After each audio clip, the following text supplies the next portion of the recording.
Hello and welcome back to the Raspberry Podcast. Today I am joined by Sam Crook. I heard about Sam and the work that Sam was doing. He's out in Cameroon running or heading up the Francis Ngannou Foundation, which is a social project in this small village in Cameroon. And he's out there teaching jiu-jitsu. I heard about him through Scramble, who sponsors the foundation, giving some equipment, gis to the kids that are in the social project. And then by chance, earlier this week, I met Sam on the mats and got chatting to him and thought that I'd really love to get him on the podcast and have a chat about not just the really good work that he's doing out there, bringing jiu-jitsu to people who wouldn't have access to it otherwise, and kind of bringing some positivity into the lives of a lot of kids who wouldn't have access to something like this. But also, I think it's just quite an interesting thing to do. So managed to make it happen whilst he was over here sorting out his visa and before he heads back out there. So yeah, really, really interesting. I hope you guys enjoy this episode. Check it out. Sam Crook, how you doing? I'm good, man. You? Yeah, very good. Thank you very much for joining me. Yeah, thanks for having me here. So let's jump straight into it. Mm-hmm. I knew of you and we trained together on Monday, and I kind of clocked or put together, I think, did you tell me? I can't remember whether you told me or not. I think I might have just clocked. No, you clocked. I clocked that you were the person that I'd seen doing this social project in where is it? Cameroon. Cameroon, yeah. The Francis Ngannou Foundation.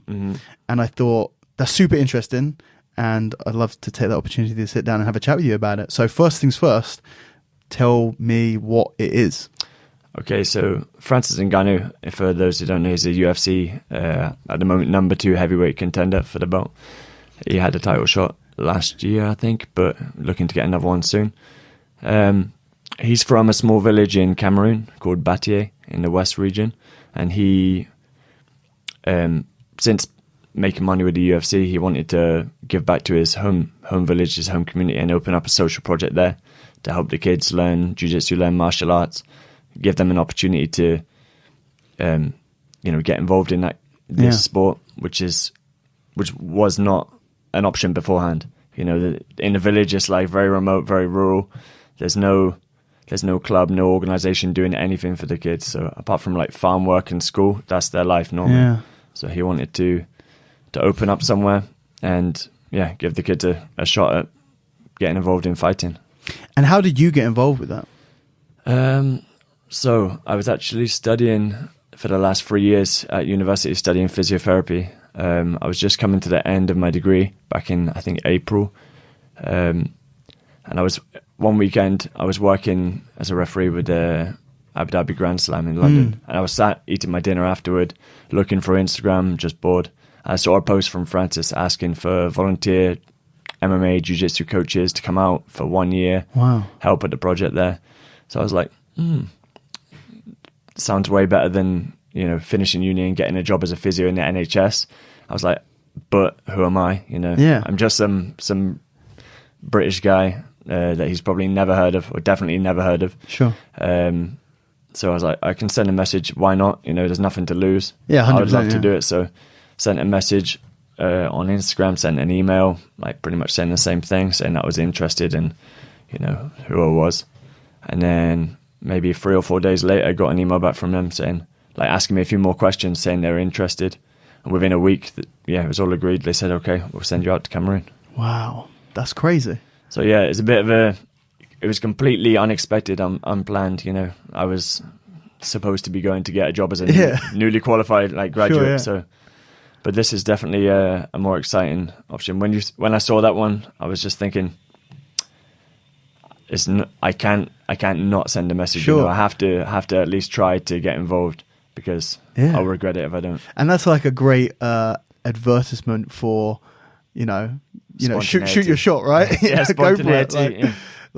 If you don't ask, you don't get. You never know. But it's not like, it's not an opportunity that, it's like a really crazy thing, to go in. It's a culturally very, very different. Obviously, it's a crazy part of the world compared to where you're from. Did you just think, you wanted a bit of an adventure, or what? No. So it's a bit of a long story, but I'll try and make it short. Sure. So pretty much like I've been I spent quite a bit of time over in Africa, never in Cameroon. This is my really? first time there. Starting back, even actually the same year I started jiu-jitsu back in 2009, I went and did like 3 months voluntary work over in Ghana there. I went back a bunch of times over the years to visit friends, and then I think 2017 I was over in Tanzania doing some volunteer work. So you already had an affinity to the country, and yeah, exactly, to Africa, but never to Cameroon, because Cameroon's a French-speaking country. I didn't speak any French, so from back in the day when I went to Ghana the first time, I was only starting jiu-jitsu at the time. I think I was a white belt the first time I went, and then obviously over the years I went back throughout the belts. And I always wanted to, like, okay, one day when I get to black belt, I want to try and open a social project in Ghana, actually. So I wanted to... So that was already on your radar? Yeah, this has been like a 10-year plan. Wow. It just happened to coincide with him opening up his project in Cameroon. Yeah. So it's essentially the exact same thing that I've been aiming to do for about 10 years, but it was never supposed to be in Cameroon. It was supposed to be in Ghana, where they speak English. Yeah. But now, yeah, better, at least he's obviously got way more resources, connections, everything like that than me. And he's more capable of opening up a gym. He already built the gym before I was even involved. They opened up the doors this February. So this February coming is going to be the 1 year anniversary there. Yeah. So yeah, I thought this is what I've always wanted to do, but you know, with a bit of a helping hand, a bit of a kickstart and some publicity, that kind of thing. So yeah, because when you said that, you know, Francis Ngannou was asking for someone, was like, that sounds like a cool opportunity, but a bit random. But the fact that you already kind of had that in your mind that you wanted to do that, it kind of, seems like it was fate. Yeah, it's really strange because since starting jiu-jitsu, I was like, starting jiu-jitsu and doing the voluntary work at the same time, I kind of had this idea to like combine the two eventually. But I was like, you know, I can't do anything as a blue belt or something like that.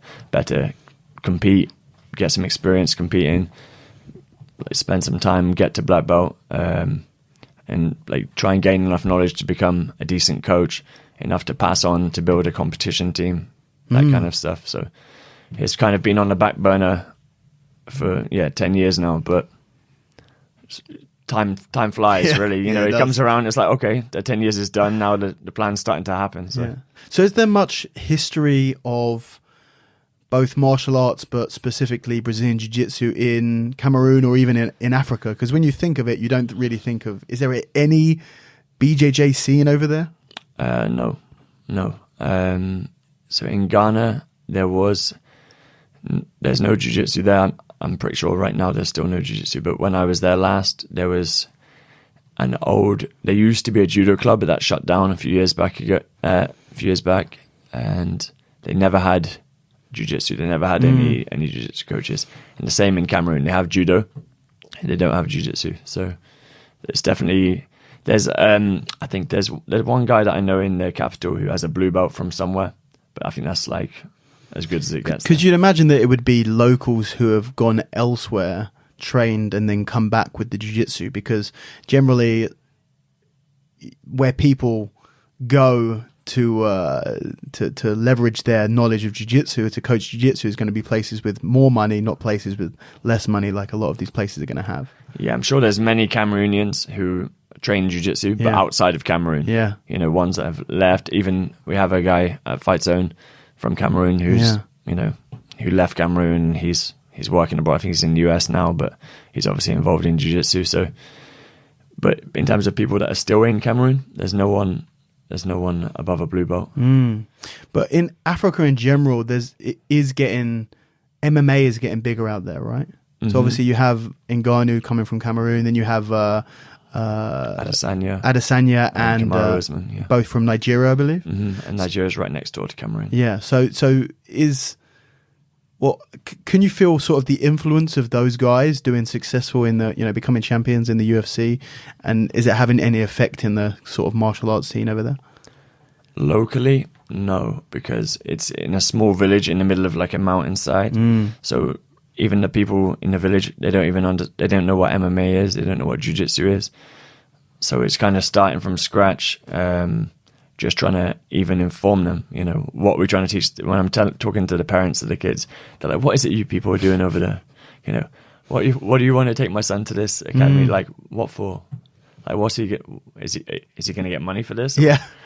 You know, so There's a bit of suspicion. yeah, they're like, Yeah. why? What's the point? Yeah, they'd probably be even more confused if they actually watched what jiu-jitsu was as well. Yeah, we had an open day, like with we invited a bunch of the village there, like all the parents from all the kids. There was a couple hundred people there, and you could see the parents having fun watching the kids training, laughing and stuff. Like they'd never seen anything like it. Never seen jiu-jitsu before. So when they see their kids like rolling with, because Ngannou was there that day as well, so he was rolling with like some of the kids, and yeah, the parents are like surprised when someone's like rolling, trying to go on someone's back, all this kind of stuff. So when did you head out there? 3rd of July. So, okay. Yeah. So kind of coming up to what, 5-6 months now? Yeah, it's five months there, and then I'm just back to renew my visa. My visa expired this Sunday, just gone. So I went to the embassy yesterday here to apply for a new one. And do you have a plan of how long you'd like to stay out there, or is that for the foreseeable future? I don't know. Yeah, the original plan, like I said about the post that he put out, was actually asking for 1 year. Yeah, that's why I asked. But now I'm thinking to just stay there, to move there. I'm gonna, once I get this visa, when I'm out there next time, I'm gonna try to apply for a citizen card, and because you know, you've seen the clips from the team there, the kids that we're training with. They're so good. You know, it's so inspiring to work with them. I don't want to just start a jiu-jitsu team and then just say, see you later, I'm back to the UK to find a job and do my own thing. You know, it's like I said, it's been what I've wanted to do for years, to build a team, especially in Africa. So now I have the team there. So life's not easy, but I can't leave it there. Sure, yeah. So talk me through you first getting out there, you know. So you get this, you hook up with Francis, and he says that he wants you to come and teach jiu-jitsu at this gym. So talk me through that. Yeah, so that was the first time I sent the message across was back in April, I think. And then by July I was already there. So it's like from the initial me finding out about the project to me arriving in Cameroon was like 2-3 months. So everything was quite fast. But when I arrived there, Francis' brother-in-law picked me up from the airport, took me back to the house. I spent a couple of days in the city there before heading out to the village. And the village is the village that Francis grew up in? Yeah, Batier. Wow. So it's quite like high up. It's in the Haut Plateau region, which is like the higher plateau. So a bit of elevation there compared to most of Cameroon. His family is all still there. Like, apart from the couple that live in their city, like I'd say 80% of his family is still in the village. So I'm staying with his aunt and cousins there. Oh, awesome. Which is cool. Sorry. He wasn't there when I first... You got some water down? Yeah, I was just saying, like... That's all right, mate. My throat is not... We're back on. Okay, we're hydrated now. Yeah. My throat was getting dry as hell, so I need to drink something before going. You can't make people sit and listen 2 hours for that. They're going to be like, oh my God. Okay, what are we talking about? You were... About arriving in Cameroon. Yeah. Yeah, so I'm staying with the family there. I arrived in the village I think a Monday night, and went to see the academy. It's empty when I arrived there, just one guy... just to open the door and show us the academy. He's like, "Oh, are you teaching tonight?" I'm like, "What's the schedule?" Like, there was nothing. I wasn't aware of the. To be honest, I didn't really know anything before going there, other than like come out, teach jiu-jitsu. Like Francis asked me before coming out, he said like, "Okay, I want you to reorganize the timetable, that kind of thing." Were they already doing jiu-jitsu there? No, they had no jiu-jitsu there. They had when I arrived, they had like 2 karate sessions a week. They had 2 boxing sessions a week, kickboxing, and 1 judo class on a Sunday. So the judo coach is a really good national level coach there from Cameroon. His classes are really good.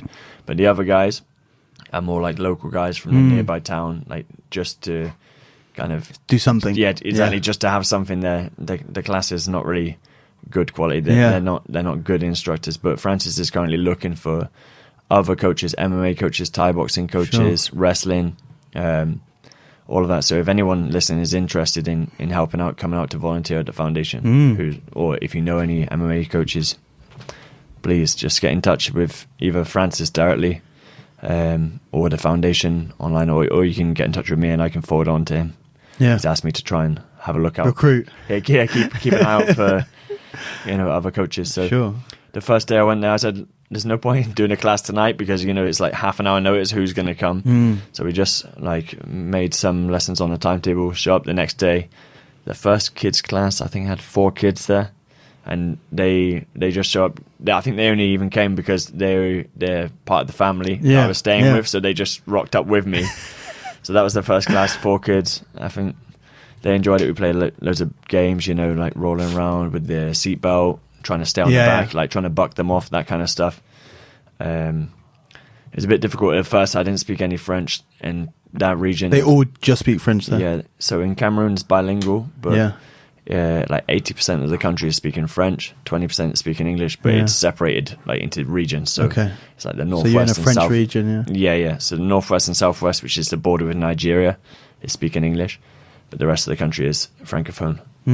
So I wasn't speaking French, so it's like just trying to use some words. I learned obviously a few words in advance on body parts, the classic jiu-jitsu stuff, and playing some games with them. Next day we had 7. I think by the end of the following week we had like 20 kids there. Wow. So, and then it's been like up and down a little bit because a lot of them just come in to try out. They don't know what it is. We had a lot of girls come in, but it's not, I guess it's not even for the guys, they don't know what it is. So for the women, it's definitely not the culture to go and do sport or to go train with guys there.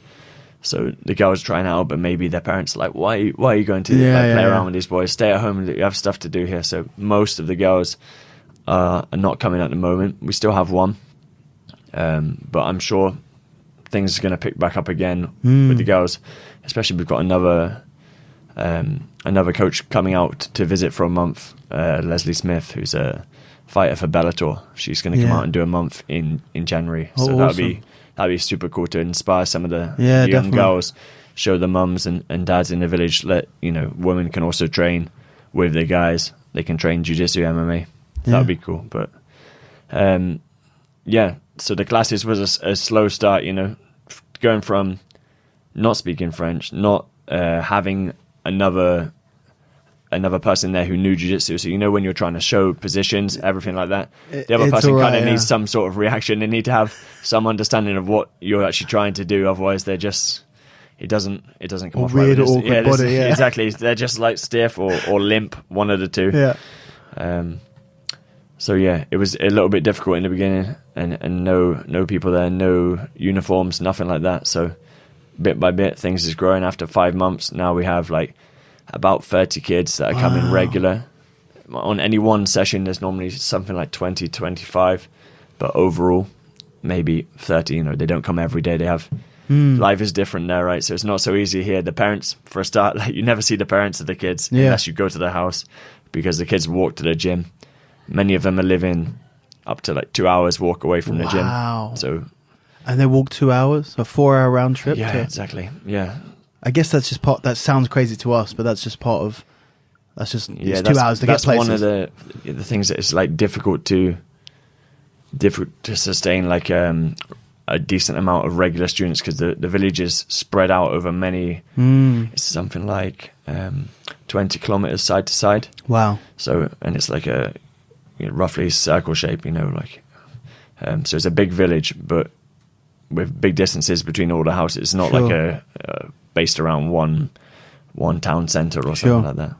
So that's something which we're trying to find a way to help the kids to be able to make it to train and make the gym more accessible for more of the population there, because at the moment it's difficult. And there's other things there, like for example, we have power cuts nearly every day. So the kids are walking this distance, but then they have to walk back in the pitch black along the side of a main road for 2 hours. So most of the time I end up dropping, like doing multiple trips back from the gym with like 4 kids on the back of a motorbike. No. Yeah, it's crazy. It's not exactly safe, but that's normal there in Cameroon. Yeah. If you see like less than less than 3 people on a bike. It's not normal. It's inefficient. Yeah, exactly. Like, well, you're wasting the fuel just to go all the way there with just 2 people. But yeah, I was explaining to the guys, you can't have more than 1 person on the back here. They're just laughing, thinking I'm joking. But I was like, no, it's safer that way. Trust me. I actually dropped the bike once with 3 kids on the back, but not on the road. Yeah. Somebody walked in front of the bike carrying a baby. So I was on gravel. Yeah. I was taking the kids to school. The bike slid out. I had to try to not hit the guy with the baby. All the kids fell down. I was the only one who got hurt. I smashed my knee, elbow on the ground. But you have to be careful there. It's dicey out there. Yeah, especially no one wears helmets, nothing like that. Potholes everywhere on the roads. Like I said, there's power cuts, so there's no light. Yeah. So yeah. But going back to the foundation, so when we didn't have any clothes, any uniforms for like the first 4 months that I was there. Pretty much the kids just wearing a normal shorts t-shirt, which is normally like 5 sizes too big with holes in. Passed down probably. The ones that they're wearing to the farm as well. So they wear the same clothes all week. It was easier to remember their names at that point because you just recognize them from what they're wearing. When they will change into uniforms, you're like, oh, hold on a second. Yeah. But so even though I'd spoke to Scramble before, like as soon as Francis contacted me about coming over there, I spoke to Scramble saying like, look, I'm going to be heading over to Cameroon. There's a social project there. We're just starting jiu-jitsu, like a new jiu-jitsu program. We're going to need some help with providing gis, providing equipment, that kind of thing. And Scramble were 100% on board straight away. So they said, yeah, no problem. We'll start off by providing like 50 kids gis. Wow. But everything takes a long time in Cameroon. So even before I went there, they weren't able to give me any information on how many kids were there, the size of the kids, nothing like that. So I said to the Scramble guys, wait till I'm there. Yeah, sure. I'll see who's coming, try to take some sizes, that kind of stuff. And that way we'll at least have, a rough idea. A better fit of so it's not wasted. Exactly. But so it took about 4 months for the gis to arrive. They actually only arrived like 2 weeks before I left. So we just did a few gi sessions, just trying to learn some collar chokes, that kind of stuff. But until then, I mean, most of it seems like it carried over because the stuff we're doing no gi, when they put the gi on, they look like they'd been training the gi for a long time. So, awesome. Yeah, it's super good of Scramble to support the foundation like that because, to have that, even that kind of quality of uniforms is not something which is available in Cameroon. So when they see all this stuff coming from abroad, it's inspiring the kids to come to the gym. Sure. Like when the uniforms did arrive, like the numbers increase a bit because everyone's seeing like, oh wow, we get to go there and use this. Like everyone's wearing the same thing as well. So seeing the picture of the 30 kids or whatever all in their blue Scramble gis is pretty cool. Yeah, it's super cool. Like I can't wait to go back and teach a few more techniques. Because you see the potential of the kids there. You show them one move, then get them to do specific training. They're doing it like immediately. Yeah. But with a good level of resistance as well. They still manage to pull off the techniques. They find a way. They adjust the technique like automatically. It's like instinct for them. So I can't wait to see how it's going to go with coaching those kids. And do you have much experience coaching kids in the UK? On and off. Like I never had long-term kids coaching position. Maybe back when I was a blue belt and purple belt, I was helping with the kids class back in my home club where I started down in Fightworks in Torquay. So I did that maybe for about 2 years, but as like an assistant coach. Yeah. But I was wondering if there was any big differences in how the kids there. Yeah. Yeah. There is big differences between the kids there and the kids here. I'm sure there's big differences, but like how much that crosses over into them learning jiu-jitsu and how the maps are and stuff like that. Yeah. So someone else was asking me this as well, like, oh, what's the difference between the kids in Cameroon and the kids here? Like one, they're super tough, right? They go from age of 7, all the kids there have to go to work on the farm. Wow. So like in the UK, it's like 16 you have to go to get the job.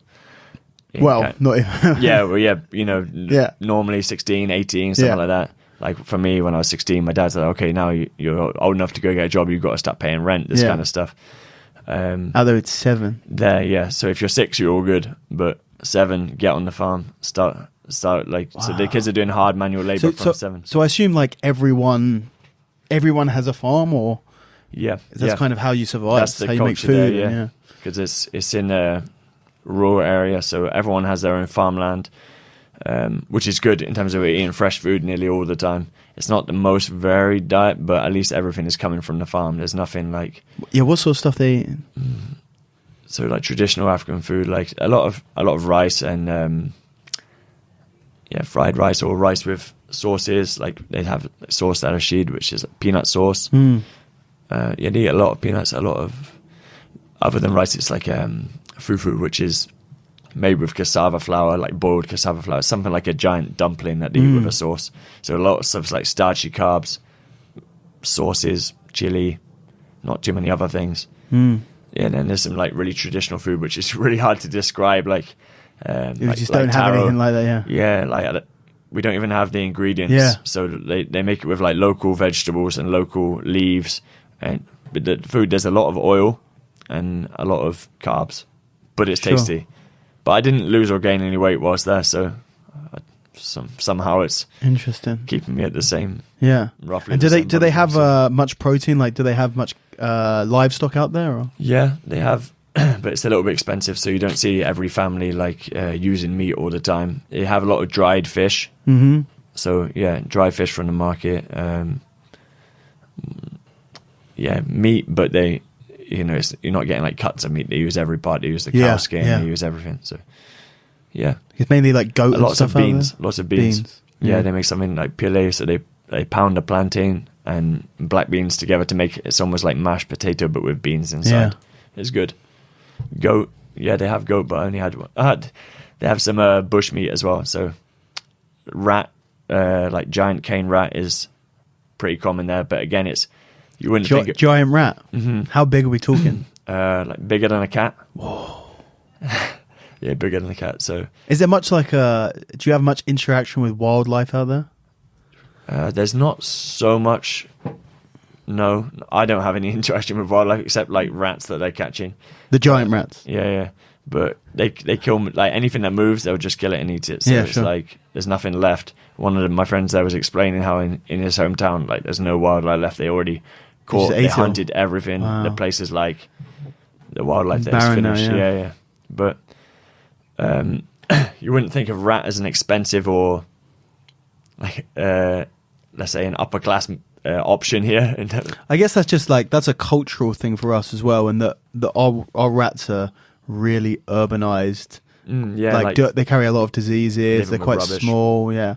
Whereas if you've got a big rat with lots of meat on it that's coming just from the farm, coming on a farm, or like coming from the jungle or whatever, and like it's good. To be honest, rat meat is good. Yeah. Rat, and they eat porcupine, a few other things like that. Like any bush meat. There's a bunch of different kinds of rat, like grass cutters. I'm not sure like exactly the difference, but they all look like. Do they hunt, or is it just trapping? They trap them. Yeah, they trap them. Yeah, from what I know, they don't really use the guns or anything to hunt them. They just set traps. It would be in the like farm. Bow and arrow and stuff. Yeah, no, they normally just set traps. Yeah. But a few weeks back, one of the kids that I live with there, he brought back a giant rat in the morning on a Sunday morning, and they actually just found it outside the foundation, like sleeping in a cardboard box. So it woke up and they kicked it in the head, he killed it and brought it back. So I was saying this is the first time I've ever had my breakfast kicked in the head before. Wow. Yes, it's not the normal way to hunt rat, but they found it there and was like, oh, breakfast has come to us. Yeah, exactly. They don't have to go searching for that one.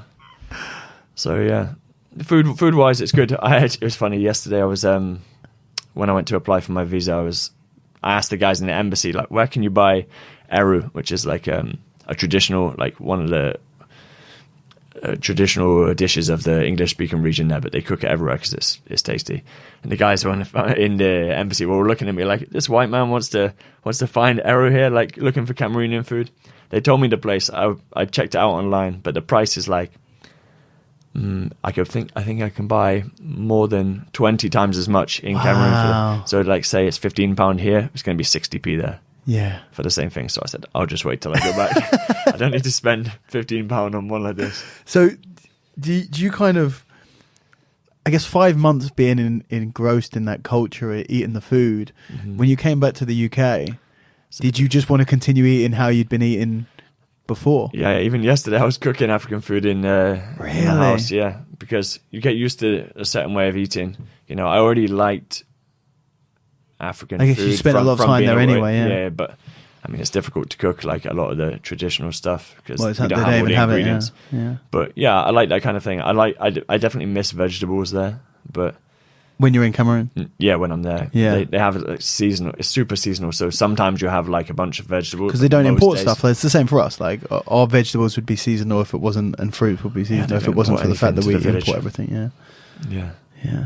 But anyway, we're talking about the kids. So how the kids, not just how the kids are different to the kids in the UK, but sort of how that translates into teaching them jiu-jitsu or them learning jiu-jitsu or them sparring in jiu-jitsu or whatever. Mm-hmm. So we're saying, they start working on a farm from 7, so they're all super strong. Yeah. For that. I was doing handstand like practice against the wall one day, and a 7-year-old come along just copying me, started doing handstand push-ups for reps. Wow. And I was like, what the hell? The kid's got traps up to his ears, and he's like 7.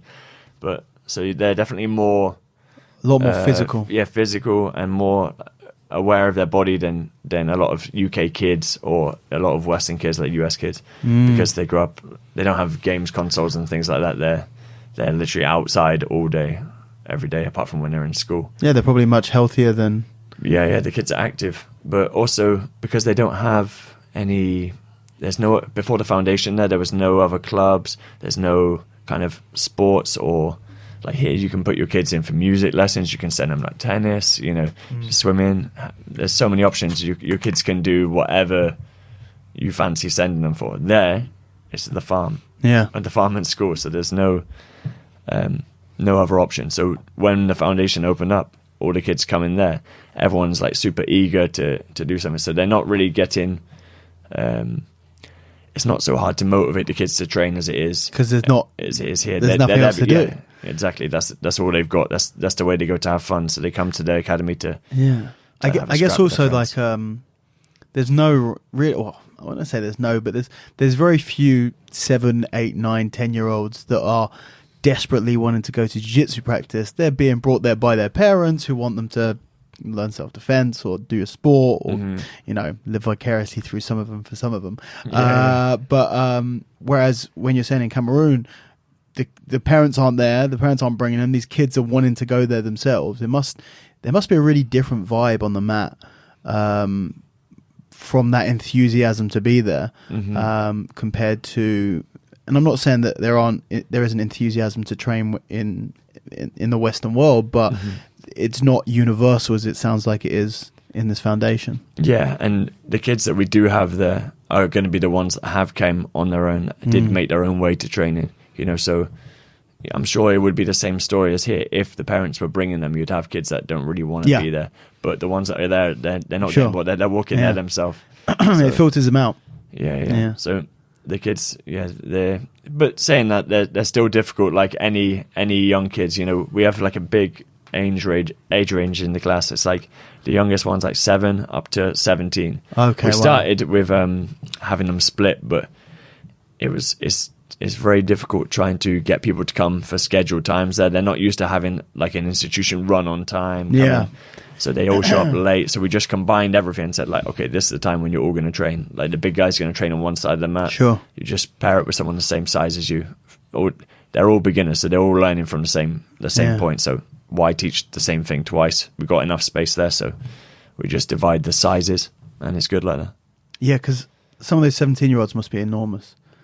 They've been like ploughing the field for 10 years already. It's strange. Like some of them are skinny. Yeah. But there is definitely a bunch of guys. It seems to be like some families have a gene there where they're just absolutely bigger. Jacked. Yeah. Like in Francis' family, for example. Sure. Francis is massive. Yeah, he's enormous. There's one of the guy who I said about doing handstand push-ups. That's one of his cousins. Okay. But it's not everyone in the family, which is strange. It's like a little super gene. A super gene that some of them are inheriting. For example, that kid, he's ripped, like 7-year-old. He's got like a 9-year-old brother who's just skinny. Really? So it doesn't make sense. It seems to be like one gene that like a third of the family gets it, and they're just giant. So yeah, I'm jealous of this gene. They don't have any weights there. Like we don't have any strength and conditioning equipment. A lot of the guys never lifted weights. They're only lifting rocks in the sand mine. carrying bags of flour and potatoes in the market, all of that kind of stuff. Real world strength. Yeah, exactly. They're strong as hell, man. I don't have training partners there, obviously, because I'm starting. Nobody knows anything, but I'm sparring with some of the guys in their 20s that are like super strong, and it's hard work to submit them. When you're on the back, they grab my wrists. Like I'm on their back, but I can't free my own hands. So there's older adults are training as well. Yeah, we have adults there. So the gym is open for like all ages. It's free, completely free for everyone. It's like a true social project. There's zero income coming from the gym there. So the problem is the adults class is not so, or the population in the gym there is not so big as the kids, because the adults are so busy with working, providing for their family. Sure. And there's like, unless they can get something which is going to help their family direct, it's very difficult for them to put aside time to come and train there. It's not like here where, we finish work, you hop in the car and go to the gym before going home. It's like the distance, all that kind of stuff. It's not easy for most of the people there. But the kids class is good, and we've got a lot of kids, so. Yeah, very cool. And you were saying like there's no money coming in through the foundation. So is it funded entirely by Francis? Yeah. Sorry. So up until now, Francis is the one that has paid for everything to build the foundation there. He used some of his money from winnings in the UFC, built the complex. He's the one that's obviously paid for me to go over there. I'm over there working as a volunteer, but he's supporting me while I'm there in terms of giving me a place to live. Yeah. And I'm eating with the family every day, so I'm not spending money when I'm there. I'm just like staying on baseline. But yeah, he's literally the only one who's put money in so far. Up until when I came, Scramble started supporting with equipment, gears, that kind of stuff. And also now, because Francis is he's not in the village most of the time. He's not in Cameroon most of the year. He comes to visit his family after like he's had a big fight or after a long training camp, something like that. But it's very difficult because I'm kind of the only one that's there on the ground, seeing what's going on at the foundation, what we need, like what would be good. For example, we didn't have a water filter. We didn't have any drinking water for the kids. We don't have first aid. We don't have working showers, nothing like that. So I'm kind of there seeing all of these things that would be great to have there to help the kids and all of this. But I don't want to be ringing Francis, texting him all the time, saying, you don't want to be asking for handouts to the foundation when he's already plowed in a big amount of his money to open the place. So I'm trying to make it a bit more self-sufficient by speaking to a bunch of different people, trying to get some sponsors on board to help get other people supporting the foundation, so it's not all coming just from his pocket. He's busy. He's a busy guy. He's working. That doesn't sound sustainable to just have one guy like bankrolling the project for life. Because obviously that's something. This is something that you're going to want to be going for decades, and to grow and to be able to thrive out there and give opportunities for people. So it's something that needs to become more sustainable, I guess. Yeah. So at the moment, I mean, my coach Marco Cagna from Fight Zone, he's kindly offered to send out a bit of money each month to support the kids there. Wow. Which he started sending that out maybe 3 months back, and we bought a first set of uniforms there before we had the geese through from Scramble. We bought some like t-shirts and shorts, like football t-shirts and shorts from the local market, took it to a place, got all the foundation logos printed on it and that kind of stuff. So Marco's sending us over money, like £100 a month pretty much, which we're using to probably goes a long way there. Yeah. Exactly. We pay for all the uniforms for this. We bought a water filter. We've bought buckets, soap and towels for all the kids to wash because we don't have showers there. They're just using rainwater from outside. What else? We bought like a clock for the foundation. Bits and bobs, like, we're seeing there's many things which we have mats and a space to train, but nothing else. So anything that you're thinking, okay, we need to buy first aid stuff, all of this. So all of these little things, I'm trying not to be bugging Francis or his side. Let him get on with his life and his his fight aspirations. Yeah, exactly. He's knocking on the door for the world title, so you don't want to be like a burden by keep saying, "Oh, we need this, we need that" at the foundation. Better try and make it a bit more self-sustainable. Yeah. So yeah, it's good. Scramble is helping. Marco is helping. Jackson Souza is going to be doing a fundraising seminar this weekend for free. He's offered to run a seminar in my original club back in Turkey. Oh, nice. With all proceeds going to the foundation to help there. So it's super nice of him. Very cool. So, so you've been out there for 5 months. Is that the longest that you've been out in Africa for? In Africa. Before that, the longest was 3 months there. And do you find that there's a big difference between Cameroon and I've never been to any, like I've been to like Morocco and stuff like that, but that doesn't really count. But I've not properly been to Africa, like sub-Saharan Africa. Yeah. So between like Cameroon and Ghana, for example, and Tanzania, of course there's differences, but it's not so drastically different. The biggest difference in Cameroon is the language. In Ghana they're speaking English, in Cameroon they're speaking French. In the region where I am. So how's your French come along? It's getting there, man. Like at the beginning, it was so difficult trying to understand how to teach French in the classes, or teach the classes in French. Sorry, but yeah, getting there. It helps that I'm living with his family who's only speaking French. They don't speak any English, really? So I have like the 7-year-old and 10-year-old come wake me up in the morning, talking to me in French. In the evening, like the Last Samurai, right? yeah, a bit less Japanese, but obviously, the French version. But yeah, exactly. And you not being a prisoner of war there, or that also helps. I'm free to leave if I need to. Yeah, but yeah, I think it would be much harder if I wasn't living with a family there. Sure. If I was living alone, for example, we have like a Peace Corps volunteer that lives in the village, an American Peace Corps volunteer, and she lives alone. So I'm guessing it's much harder for her. Seems like, not just in terms of the language and learning faster, but in a foreign culture, like you want to be part of a family. It's good to have that kind of family environment around. Yeah, I guess. Yeah, like you said, you're going to learn a lot more about the culture, which I can only assume is like completely different from anything that you'd be used to in the Western world. Yeah, it's a very different place there to here. Yeah, but I like it. It's simple life there. You just worry about like what you're having for dinner. There's no traveling, transport, commuting, that kind of stuff. I'm going to and from the gym, which is like 5 minutes away from the house. Just worrying about what we're going to eat. I take the kids to school there on the bike, and that's really the day. Like wake up, take the kids to school, go to the gym, go back, do a bit of French, go to the gym again, teach another class, go eat, and then repeat. Yeah. Do you?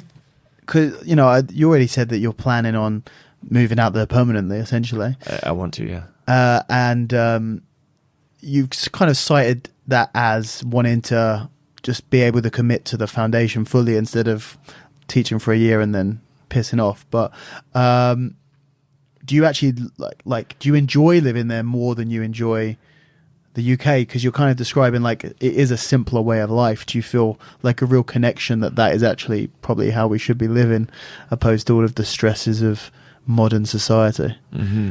Yeah, that's mixed views on that one, because it's really nice, but it takes a bit of adjusting to get used to such a different lifestyle. Like in the beginning it was very hard, like now I have a motorbike there, so at least I can move around, but when you're just stuck in one place, going back and forward between the gym and the house every day, and you don't really speak the language, it's a bit isolating, but now French is getting better, so I'm starting to be able to speak to more people, can actually understand what's going on,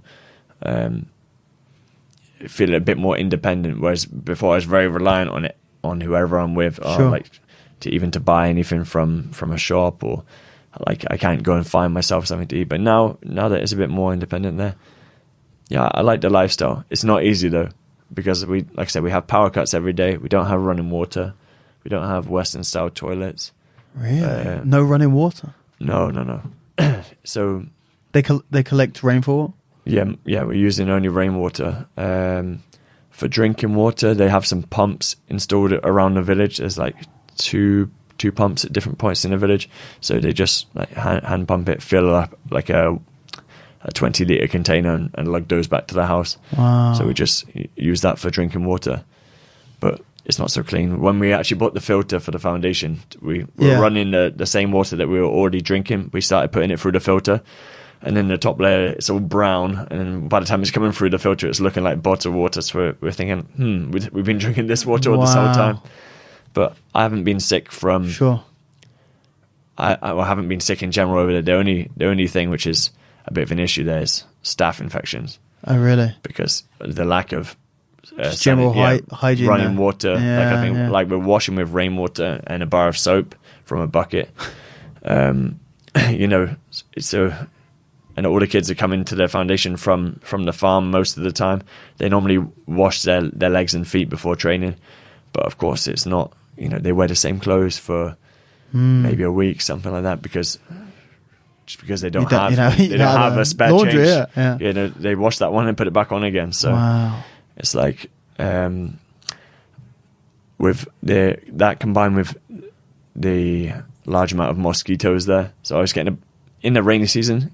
I didn't get bitten for a few months, but recently it's been more and more bites from mosquitoes. So when you have a bite and then a bit of dirt, it's getting like infected bites, that kind of thing. But I'm good at the moment. But I had 1 month, I had like three infected mosquito bites in like 1 month. I think it was like back to back, just spread from one to the other. So I was on antibiotics for about a month, but luckily it's all good now. Yeah.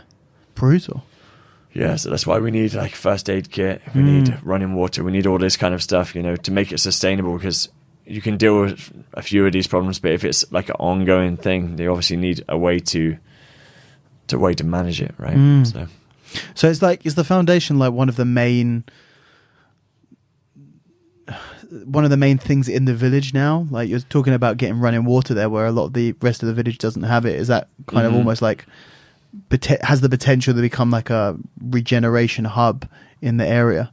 Yeah, exactly. So it's almost in a kind of like a community center, something like that, where a bunch of the people can come to spend time to be together, and like a place where they have somewhere to wash as well after training. They can come have a good time there, whereas before they're just everyone's very much on their individual family schedule. Nobody is like mixing in as a community, apart from maybe parties or like especially the kids in school. Like maybe they see each other in school and then they'll go.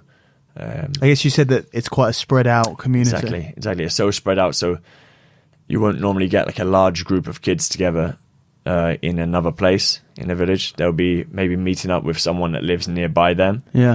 Like to go and play. But in terms of having like 30 kids together just on a daily basis outside of school, it's probably the first time having something like that.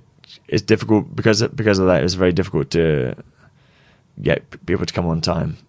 African time, they don't run like, for example, if you go to take a bus from the station, you go and sit in the bus stop, you buy your ticket, and you sit and wait for the bus to be full until there's no spaces, till the bus is going to move. Really? So that the bus won't go anywhere until there's no seats left. So how long are you talking about, like waiting? Like a few hours, maybe 3 hours, something like that. Depends. Really? Yeah, it depends, but something. But like no one really hours. cares because no, it's just the way it is. That's just.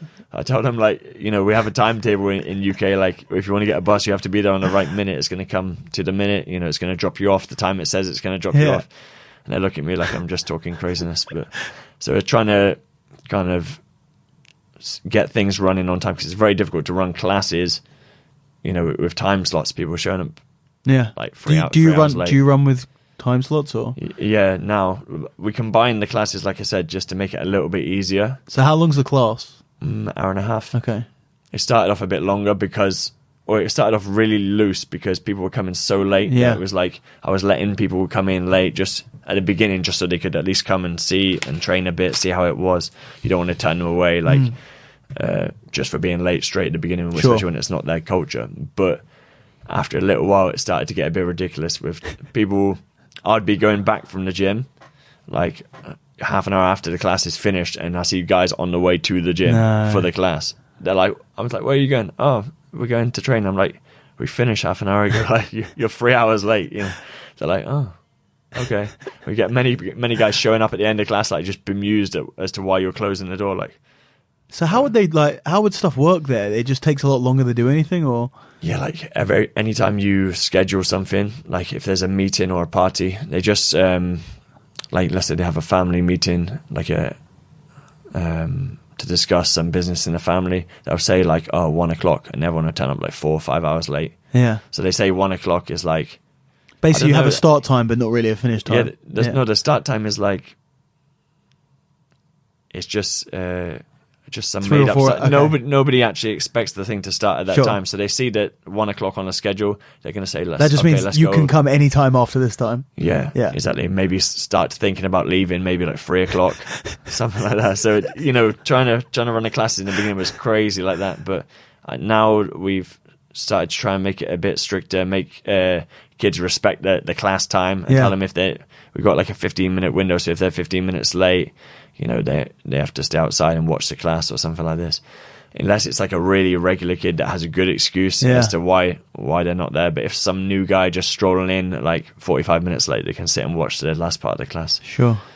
But yeah, this is one of the uphill battles there, is trying to enforce some sort of schedule on them. On people that have never just aren't used to even the concept of punctuality. Yeah, but also I'm adjusting to their way a little bit. You know, I'm becoming way more lenient with. Hey, you got here half an hour early. To me. Yeah. But you might have been the most punctual person that I've ever had on the podcast. Yeah, maybe. But there, it's like, give it a few more years. We'll do a follow-up interview. Like, where are you? Oh man, I'm still at home. Yeah. Well, it started off like that, like. But then it gets out of hand, because, you know, you think, okay, the people are not coming on time, so I'll set the class for 9 o'clock in the morning, but I'm not going to leave till like 9:30. And then when you're not there, then they'll start coming even a bit later again. Yeah. So it just gets like, spirals out of control. So I was like, okay, let's cancel all this. Like, let's not do African time. Let's do like an actual time. Yeah. But yeah, so it's getting better. Their kids are starting to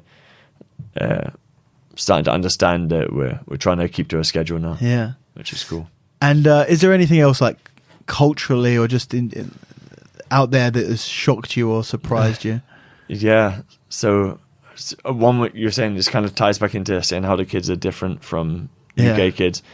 And I don't know if it's the kids that are different or just the culture, but I never had an excuse before, like in the UK, of a kid coming not able to train because he's too drunk, a 7-year-old.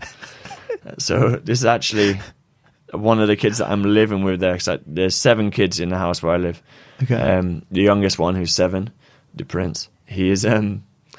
He was saying to me just before training, I was just leaving, and normally if they're in the house, I'll take them with me on the bike. Yeah. Like sometimes they'll meet me there. Sometimes if they're there, I'm like, hop on, let's go. Yeah.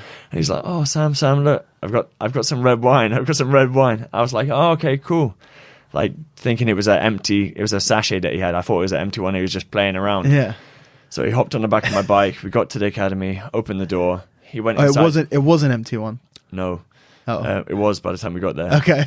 But I didn't even pay much attention because I was like, okay, he's just joking. Like, he went in, got changed, put the uniform on, come back out, like falling all over the place. Can't walk. Honestly, I was looking at him thinking, what's happening here? This like 7-year-old just stumbling all over the place. I was trying to work out, is he playing? Yeah. Like, is he trying to act drunk? But then, like, I was trying to make him walk, and he really can't walk. So I was like, oh my God, he's actually just drunk a whole thing of red wine. So he was completely hammered. I was like, you can sit outside for this lesson. So he sat there. He just sat outside on a bench watching. I think he went out for a pee maybe like 8 times during the class. So is drinking, what's the drinking culture like out there? They drink, the Cameroonians drink a lot. I mean, obviously not everyone, but it's a lot more. And from that age, or is that? No, I don't think that's normal. But okay. I said to the mum after, like, they seem to find it funny a bit that he was drinking, but also they told him, like, okay, this is forbidden, you can't drink anymore. Like, yeah. But they thought it was funny, whereas, you know, in the UK, it's a bit dangerous. Like, obviously trouble, everyone knows it's not good for a 7-year-old to be drinking alcohol when their brain's still forming. Sure.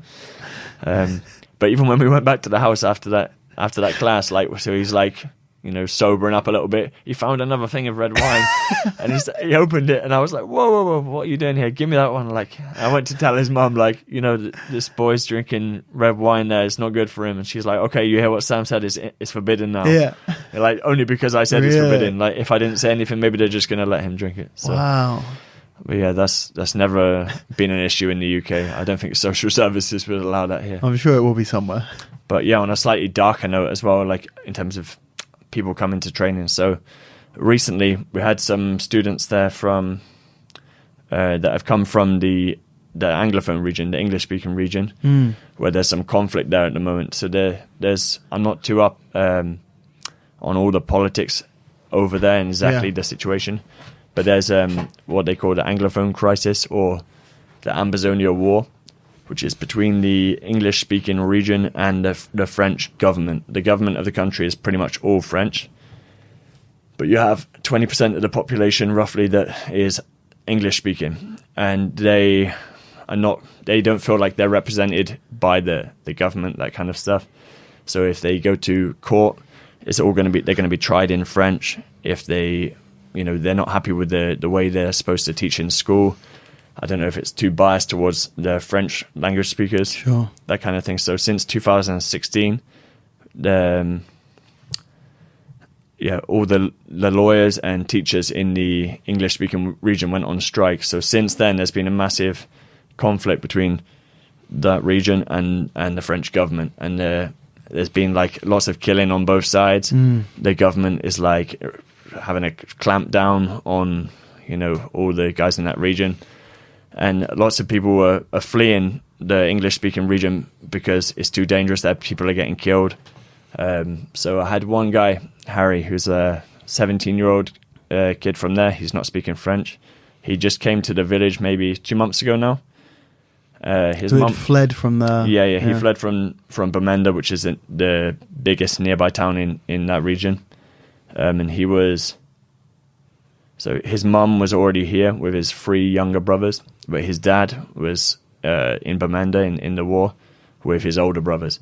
They separated a long time ago, so they were living separately. But Harry had stayed behind with his dad for a long time. The situation's getting worse there, so he moved across to come and stay with his mum just to get out of danger. But then 1 month after being in the village, he came to the class maybe like half an hour early when I was opening up the door.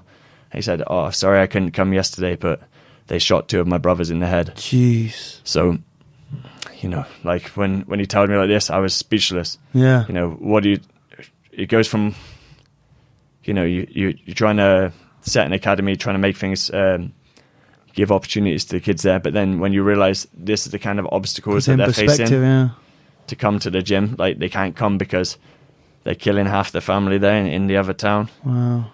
So I was like, lying in bed awake for 2 nights trying to think like how to help this family, just feeling so bad for them, I didn't know what to say at the time. Was it it's a civil war there, or? Mm-hmm. Yeah. Pretty much, the Ambazonia War. But yeah, it's pretty much like a civil war. It's not a civil war at the moment, but it's escalating towards being a war. It's like an armed conflict at the moment. Between the English speakers and the government? Between the... so like a separatist movement in the English-speaking region who want to separate the country into... They want to separate the English-speaking region from Cameroon to make its own country. But...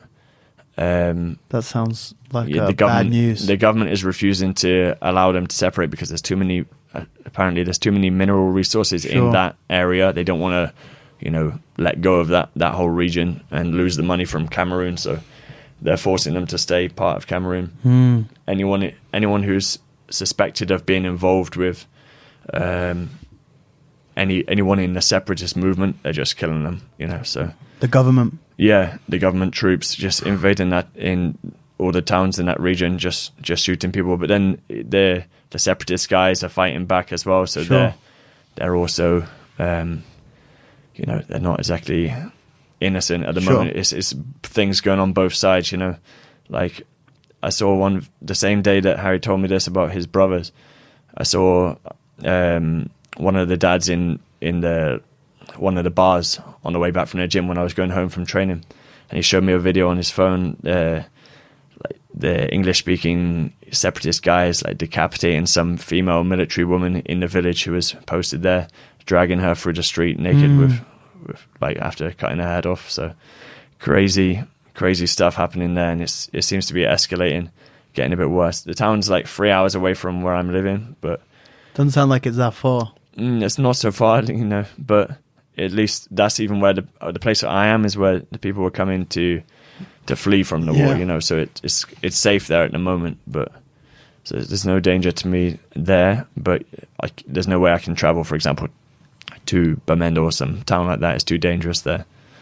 So yeah, this guy, Harry, when he told me about this, I was thinking like, okay, like I'm sure I can help this family somehow. I don't have any money myself. Like I'm there as a volunteer with like an empty bank account kind of thing, but coming from the Western world, you have contacts, right? You have friends in the UK, you can speak to people. It's not like there when you're from the village. So I put a couple of posts out on social media asking for help for him and his family without him knowing.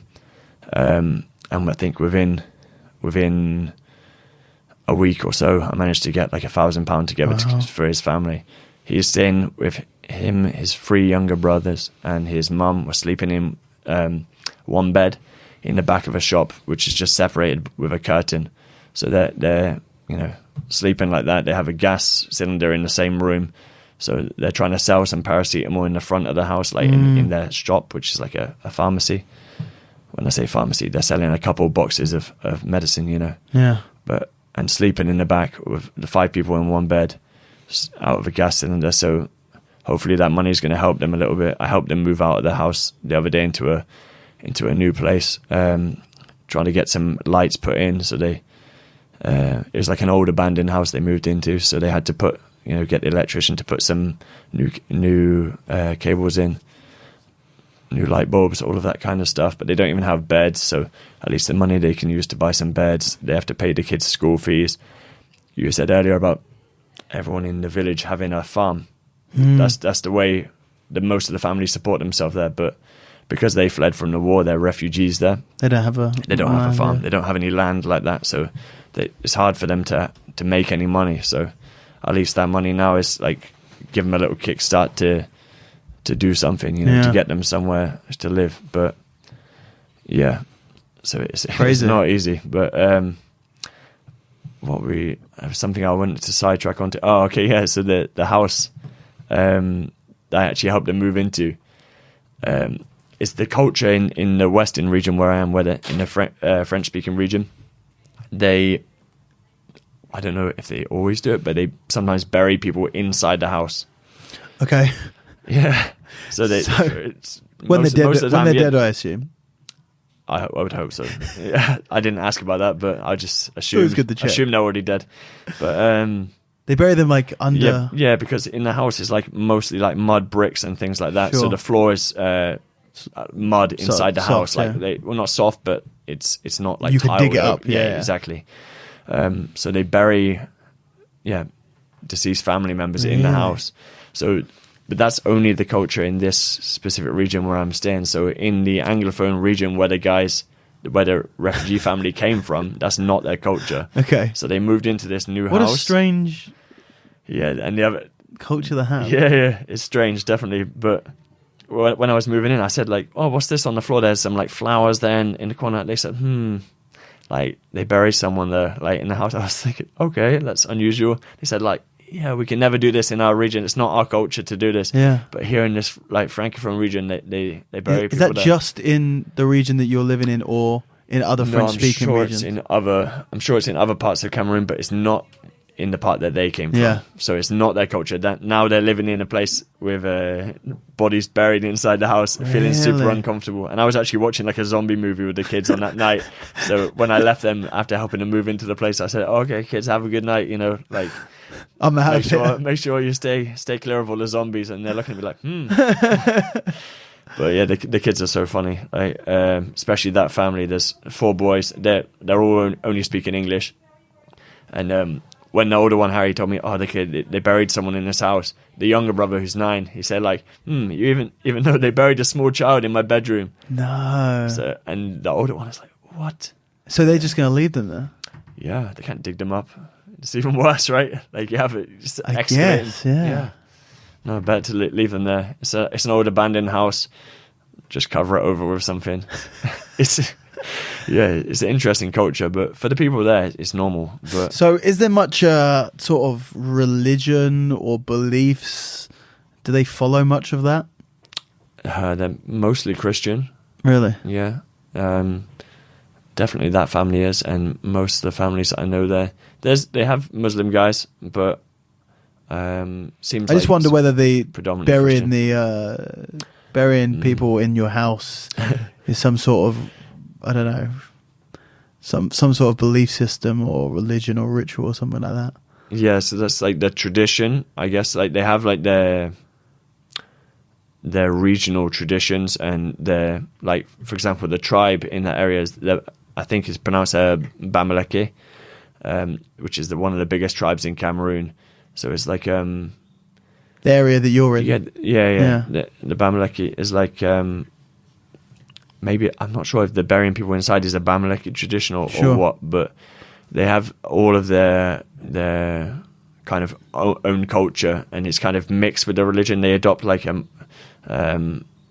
other religions and just combine the two together. So, I mean, in Africa, in Cameroon, in other countries as well, they still believe a lot of magic, witchcraft, all of that. Well, that's kind of stuff. what I was wondering. Yeah. So I mean, I don't know anyone there who doesn't believe this kind of stuff. Really? That's how they. Does that influence their behavior in any way, though? Hard to say. I'm trying to think how it could. I'm sure maybe they're a bit paranoid about certain things, you know. When they think like someone can turn into a snake or turn into a dog and things like that, so maybe they're a bit more suspicious of snakes and dogs. Yeah, exactly. Like there was a bridge that collapsed in a nearby village, and it was on the news even there. Like, and they said they found 3 anacondas under the bridge, which is like normal. It's like dark. Dark and wet. Yeah. So you think, okay, anacondas were there. But they said, no, it was 3 people that turned into anacondas and they destroyed the bridge. So I was like, that was on the news. Stated as fact. I am not sure if it was like how it's like, because someone was translating a little bit for me there. Because they were saying, like, I said, what's going on here? They said, like some people turned into snakes and destroyed this bridge there. So, I mean, it's like, and when I tried to tell them that, okay, but that's not true, right? It's just a belief. They're laughing at me, thinking like, of course it's true. You're an idiot. Yeah, of course it's true. Like, what's wrong with you? I'm like, okay. How else do bridges get knocked down? Like, they're like, I said, are you sure it's not just a wild anaconda that's living under the bridge before it collapsed? They're like, no, it's someone turned into a snake. Like, people do this all the time. I was like, okay. Wow. So that's something which just the culture is like a big cultural difference, and I just try to, because they really try and convince me, and they don't want to let it drop that I don't believe it. Yeah. So I'm just like, okay, guys, no worries. They take the piss out of you for not believing in 100%. 100%. They're just laughing at me, like telling so and so, like, oh, this guy doesn't even believe this. It's like, we have to show him. I'm like, okay, show me, guys, show me someone turning into an animal. They're like, okay, we will do. I'm like, okay, let's leave it at that. They're gonna find someone who's like doing something. Magic. Yeah, some traditional magic or witchcraft, and they're going to show me, but I've not heard anything about that. God, I've not heard anything about this proof. You got to let me know. They think the guys can like protect themselves against bullets, or that they can just stop themselves being shot. That's like, traditional beliefs, but yeah, I don't know where to go with that one, because they're so far fetched from our understanding of things that it's like it's hard to really get your head around. To accept it as anything other than just like some crazy myth tales. Yeah. But yeah, interesting. And like kind of on the same sort of subject is I imagine that you're one of the only white people in the village. Mm-hmm. Yep. There's, like I said, there's that other Peace Corps volunteer from the US who's working there, but I mean, there's no between tourists. The two of you, that's it. Yeah. There's some other Peace Corps in other villages. Like the way Peace Corps works, they put like one volunteer to work alone in villages, so they kind of all network about with each other. What do they do? Good question. Not much. Really? Not much. They just use American money. They use the Peace Corps money to just have. Like, they all stay there. Have a presence. Yeah, they're all doing different projects. Like, so the girl in our village is there to on an agriculture project. But it seems a bit of a funny thing to do in a village full of farmers, because they already know how to farm. Yeah. So she's more like there to work with them a little bit, but she's probably learning more than they are. So. Yeah. But yeah, I was wondering, like, what was sort of, what is the reaction to the white people? Generally friendly.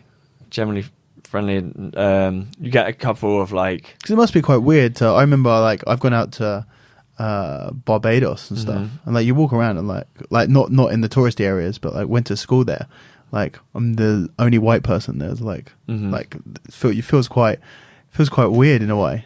Yeah, I've kind of already got used to it, but you hear like people walking. Actually, there's a funny story.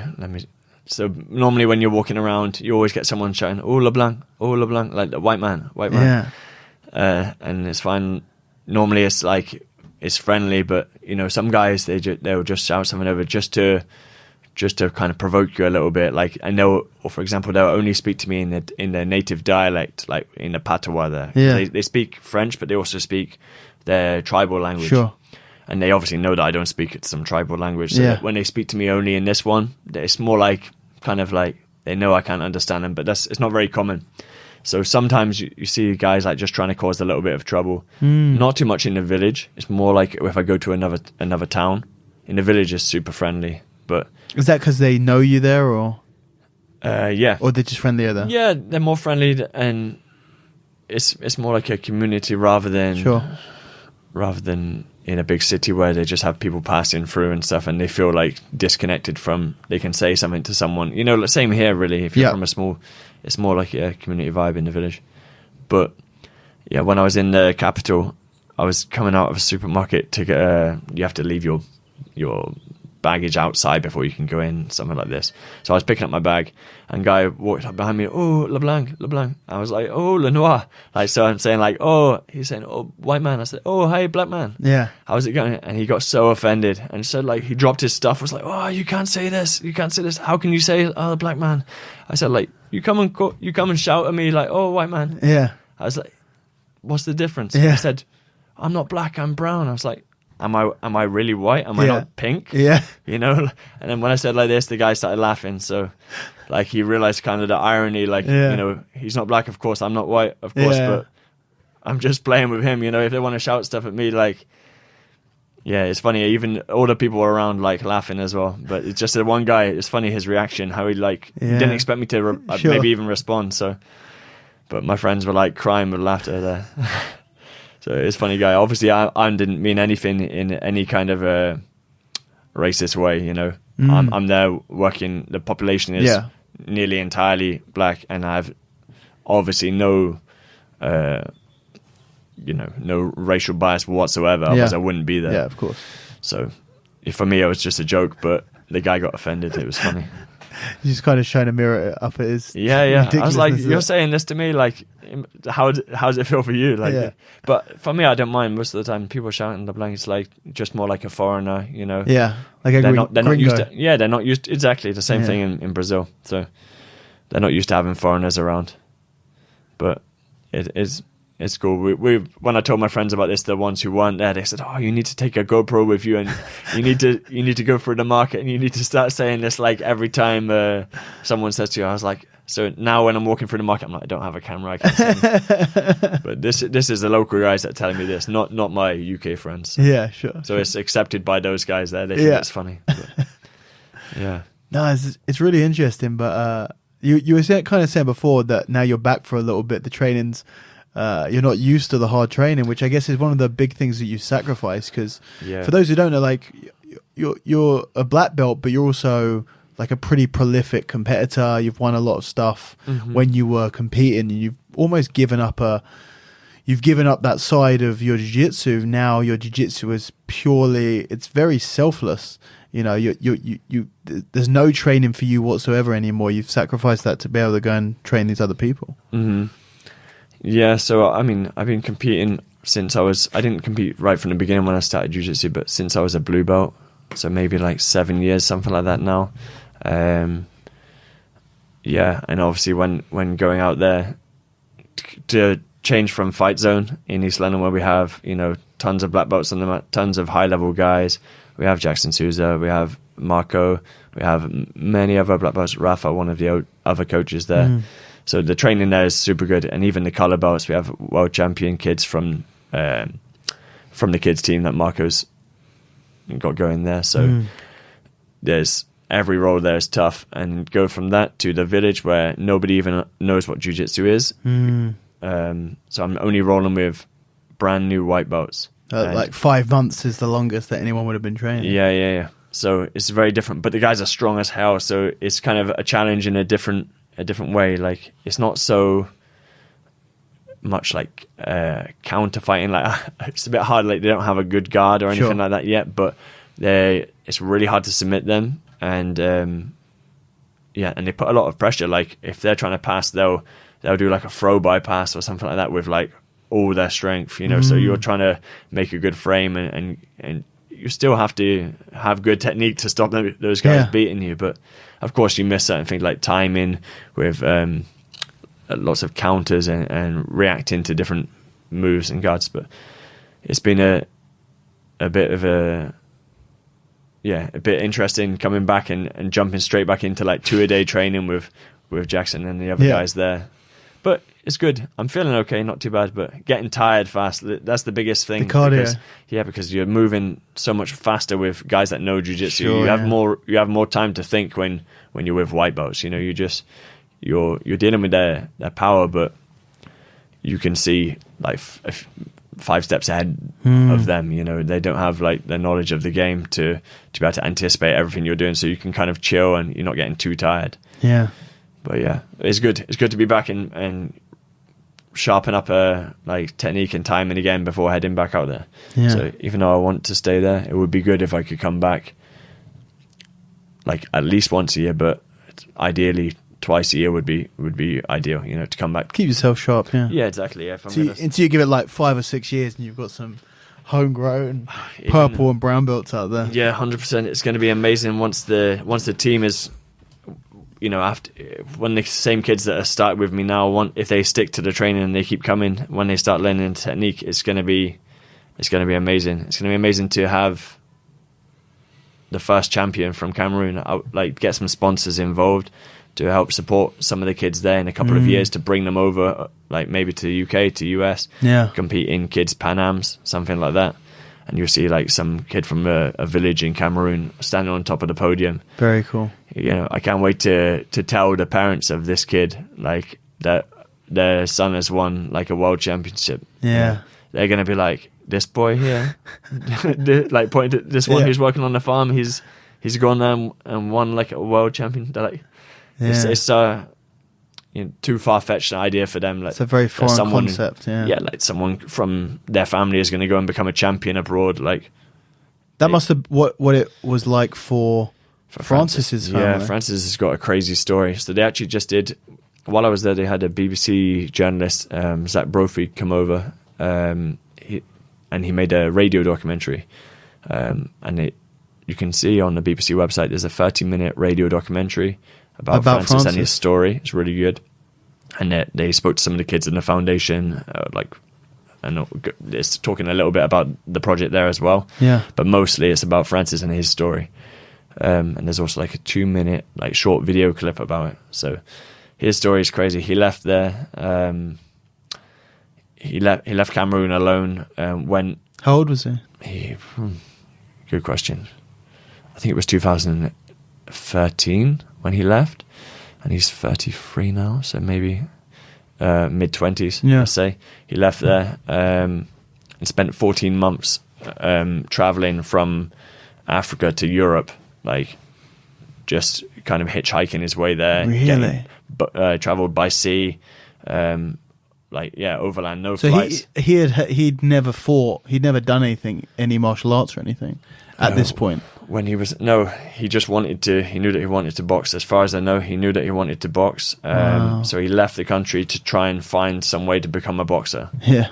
Eventually ended up in this living homeless in Paris. A local boxing coach took him in and give him like a free training at the gym there, and within a couple of years he was fighting MMA. So wow. But yeah, and now, like, when he left, his family didn't even realize that he was leaving. He left without telling anyone. No way. So yeah, you can check all this stuff out in the radio documentary, because they're talking with his mom, getting her perspective on what it was like when he left, all of that kind of thing. So it was super interesting. But yeah, he's definitely an inspiration for the kids there. Like, that's what he was saying. The idea behind opening up the academy was that when he was a kid in the village, he never had opportunity to do anything. He always dreamed of being a boxer and never had any way to do it. The only way was to literally leave on foot from Cameroon and try and make it to another country, which, like I said, took him more than a year to arrive in Europe. That's insane. So he said there's plenty more kids like him with the same kind of ambition in the village, but maybe they won't find the same route that he was lucky in that he managed to arrive somewhere. Yeah. I'm sure there's plenty of people that head out on foot out of Cameroon and never make it anywhere. Yeah, or just don't find the opportunity once they do arrive somewhere. Yeah. Like, he found a boxing coach that let him train for free. So if you don't find that, then how is he going to pay for it? All of this stuff, the stars maybe not aligning the same way for other people. So he wanted to put the foundation there, to give the village kids a chance to get involved in the sport, really, which is super cool. So hopefully, I'm almost certain that, like, this kid's going to we're going to have some champions from this place, because they learn so fast. Yeah. You see, if you check out either on Instagram or on the YouTube channel for the Francis Ngannou Foundation, I put a video up of the kids doing sparring in the gi on the second day that they'd ever worn a gi.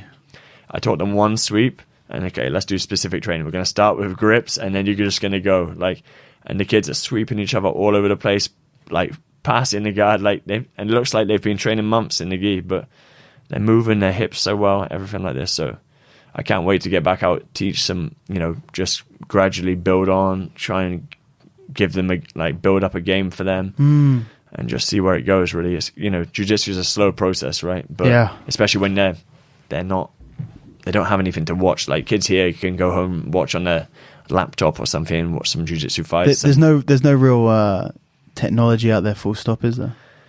What, in terms of electronic stuff? Yeah, but they have it in Cameroon, but the problem is it's all expensive, like it is here. Yeah. And in the village, they don't have money to buy that kind of stuff, so it's only for rich people there. So it's not going to be in the village. There is some big houses dotted around the village from rich people that don't live there all year. They kind of, I don't know if they're from the village and they move back, like politicians, things like that have built big houses. So they do have well-off compounds in the village, but 99% of the village people are never going to have a laptop, for example, something like that. So yeah, they don't have access. It's like the old school, they don't have access to techniques and things like that. So it's what they learn in the academy. What you can teach them. Yeah, exactly. So I have to plan it carefully, trying to link everything together and make sure all the techniques are flowing from one to the other, that it kind of makes sense. I'm watching them spar and I'm seeing okay, they don't understand the concept of, for example, not giving someone their back, or not giving giving away the underhook, giving space under the arm. So I'm just thinking of drills that I can do with them, games that I can do with them, that's helping them to understand those things, and then we move on from there. So building bit by bit, and gradually things are starting to come together. But you can imagine in the beginning, when you're learning, the entire class is starting from new. Yeah, nobody really understands. No one can help each other out you can in a normal jiu-jitsu class. You get paired up with a blue belt and they can sort you out, but exactly, you have different levels, right? But if everybody doesn't know anything, nobody knows a single it's actually move. Fascinating, because that almost never, it's almost impossible to make that happen anywhere. Even if you were to go and open a brand new gym in London, you get a blue belt come in, you get a purple belt, someone who trained a few years ago. Yeah, or But you to get a a load friend of- to come and help Yeah. you do some classes. Even if you like- don't want it, like they're just going to pop in. But to have 30 kids that have never put a gi on before. Yeah, super cool. Interesting. So, and you can see like now even they're starting to understand the game a little bit. And of course, like the plan is long term to have like an MMA program, everything like that there. So I'm always trying to keep it fairly basic, you know, like what we're doing, like has to be like, applicable to understand. You know, it's more understand how to move their body, how to grapple rather than specific. Like we're not doing worm guard and things like this. Good. Not yet, but I showed them the spider guard because like when we first got the gis through, I was like, okay, let me. You had to show them something with the gi, right? Yeah, because there's something like that's different that they hadn't been able to do before, and also it's a good way to learn how to move the hips and to learn how to orientate your body to like keep your guard facing the other guy, stuff like that, which is some like the grips kind of keep you in the right position. So then you figure out, okay, like it's hard for the guy to pass when I'm in front, when my body's facing him like this. So then when they remove the gi, they try and replicate it, to try and keep the same angles and that kind of thing. So I'm hoping that, I'm sure these kids are going to be, you know, they learn so fast. It's going to be interesting watching them improve and pick up new techniques and stuff. Yeah, definitely. I can't wait till we have the champion from there, though. It's exciting stuff.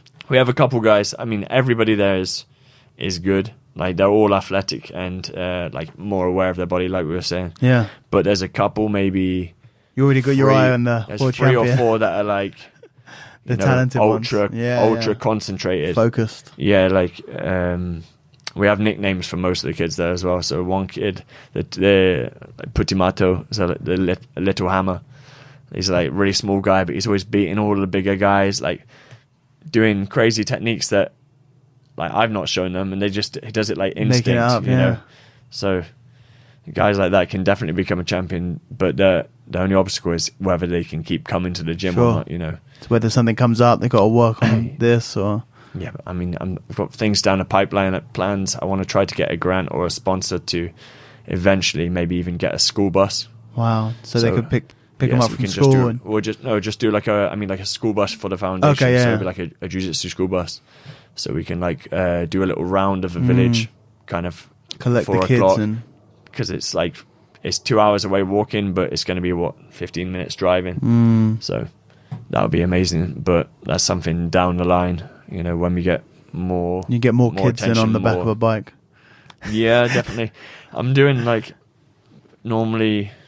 I have one batch of kids that I'm always dropping home because they're the family that fled from the war there. I told their mum that I'm going to help them. I'm going to bring those kids to the gym every day. Like I'll be there like half an hour before the class starts to pick them up.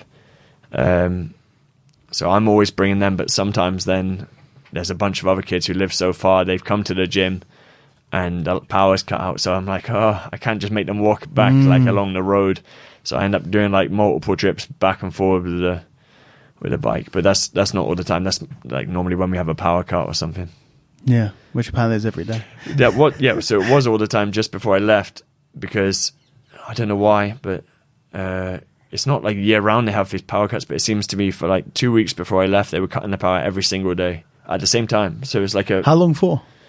It was something like from 6-ish, about 6 p.m. or 5:30 p.m. till maybe 10 or 11 at night. Wow. So when you most need the power, because the sun's just gone down, it's just got dark, and then like complete blackout. So even sometimes we're parking there, opening the doors for the foundation, parking the motorbike in front of the door and turning the headlight on to see whilst training. But yeah, so I mean, it's very different to any problems that you'd have here in the UK. I said to them, like, I can't even remember the last power cut I had living here. I remember briefly or like vaguely in the back of my mind having a power cut when I was a kid. It's very rare. Not every day. They're like, what? More than 10 years ago, the last power cut? So yeah, a different life to here, definitely. Well, it's pretty cool what you're doing out there, man. It's very, I think it's a very selfless act.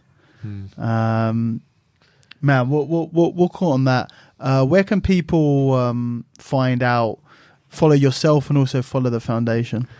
Yeah, so at the moment, we don't have an Instagram set up for the foundation. I'm just posting a bunch of stuff through my personal Instagram, but soon I'm going to be setting one up. So for now, there is a website for the foundation, but it's not kept up to date with news and that kind of thing. It's just more like a background information, Sure. Which is Francis Ngannou Foundation.org, I believe.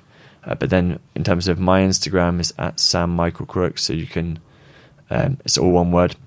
You can have a look on there, and I'm posting all the updates from the foundation there. And as soon as we get a a Instagram account set up for the foundation, I'll obviously post that through my one, advertise it through there. And do you guys, I know that obviously you guys are looking for sponsors and stuff like that. Do you guys take donations from the public or? Mm-hmm. Yeah. So there's two ways at the moment. Like I said, Francis, and he's kind of running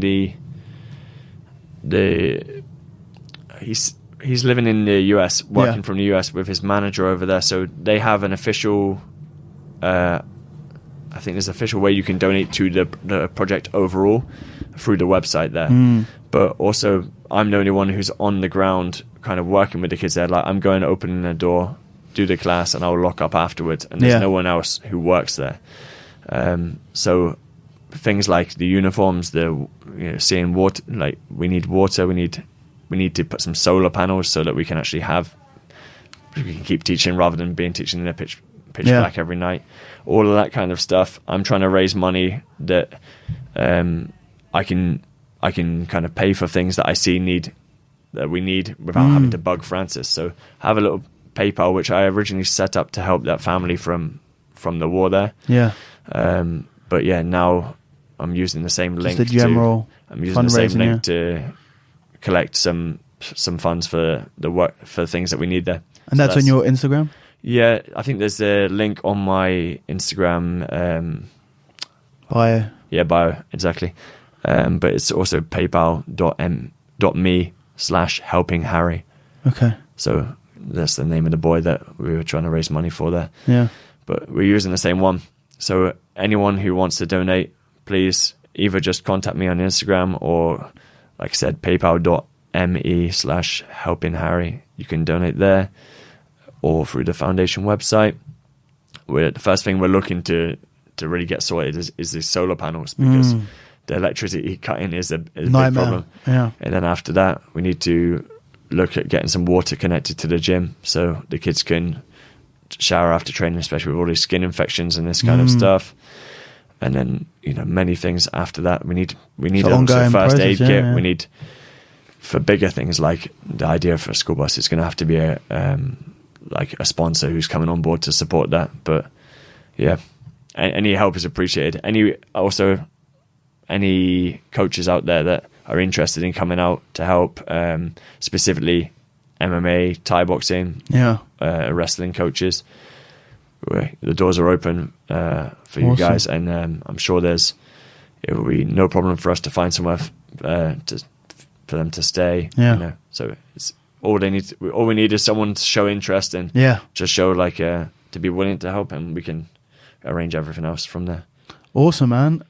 Super interesting. Yeah, I think I think that there need to be more people like yourself who are willing to kind of sacrifice their own life to try and improve the lives of others, which is always good to see.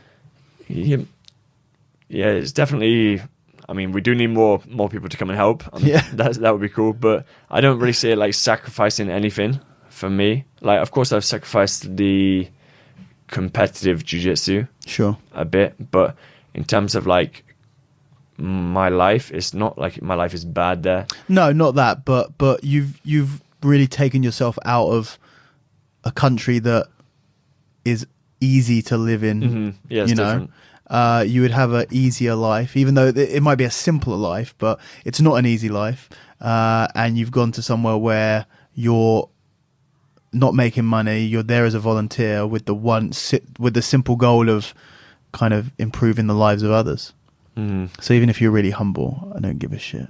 It's pretty selfless of you. But it's going to be awesome. It's going to be awesome. When we have the kids team, I get that. There's some part is that like the fulfillment of teaching kids and seeing them being able to do that. But I think when you're doing something like that, or when you're doing a project where you can see the the positive impact it's having, then it's fulfilling, right? So the happiness you can get from doing something like that is more than makes up for the things which I'm missing out on. You know, like in terms of convenience and like materialistic stuff that we don't have there.